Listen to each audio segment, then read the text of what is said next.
week about Samson's birth. Well, he didn't stay a little bit. He grew up, and at some point, he saw a pretty girl that he liked a lot, and he wanted to marry her. The problem was, she was a Philistine. So he went to his parents and he told them, "This is who I want to marry, get her for me." And his parents said, "She's an enemy? The Philistines are ruling over us. She's not one of our people.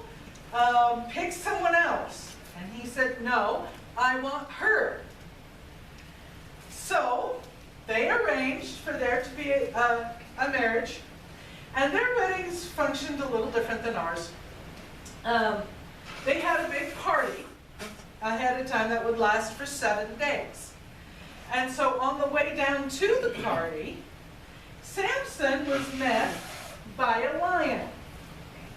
The lion attacked him, but the Spirit of God came on him, and he grabbed the lion and he tore it apart real easy. And he went on down to his party, and when he came back home, he went, I want to go look at that lion I tore apart.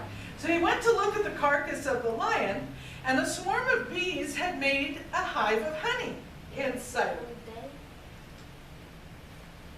Very quickly, so he took some of the honey, he gave it to his parents, and they ate some of the honey, but he didn't tell it anyone where it came from, including his own parents. And the next day at his party, they had hired, his future father-in-law had hired 30 men to be his buddies at the party. And so he told them, "You know what? I've got a riddle for you. And if you can solve the riddle, then I will give each of you a new set of clothes." And this was a bigger deal in these days before we had $3 t-shirts at Walmart. A set of clothes. Yeah. It took like a year to make a full set of clothes. So it cost a year's salary to have a full set of clothes. So that was a big thing for him to promise, to give each of the 30 men a set of clothes.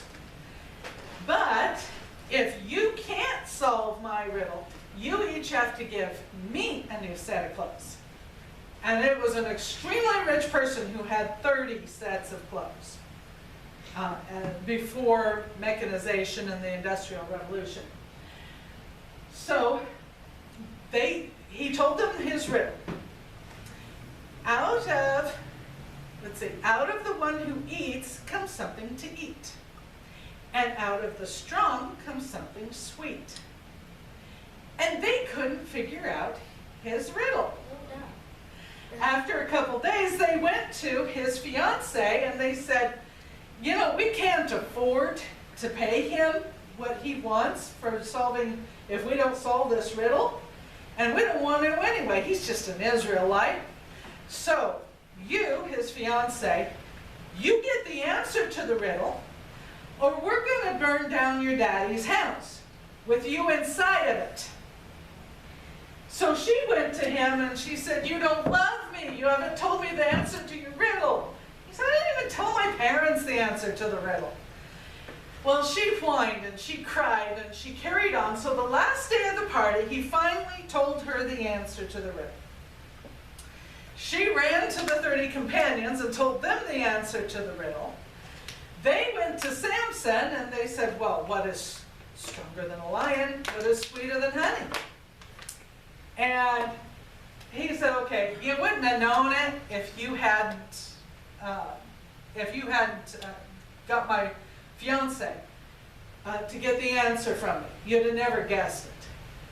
But okay, I'll pay you back." So he went and he caught 100 foxes. And I may be more impressed by this than anything in his story. He caught 100 foxes and tied their tails together. And he stuck a lit torch in each pair of foxes' tails. This is why you don't do the drugs, kids. Yeah, I don't know if he used a rope to tie their tails together or somehow he knotted their tails. I don't know. But he turned them loose in their wheat fields and all their other crop fields, and he burned all their food down. And then he killed 30 Philistines, and he took their clothes and he paid his debt, which wasn't what they meant. So his father-in-law was now mad at him, and he went home without his wife. He went back to his parents' house.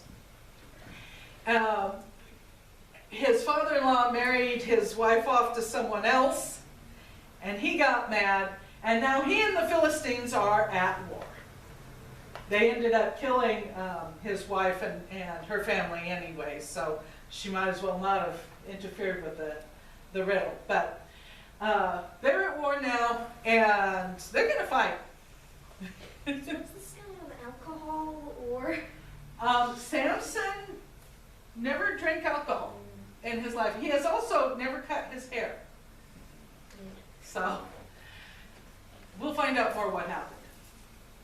Okay. 1, 2, 3,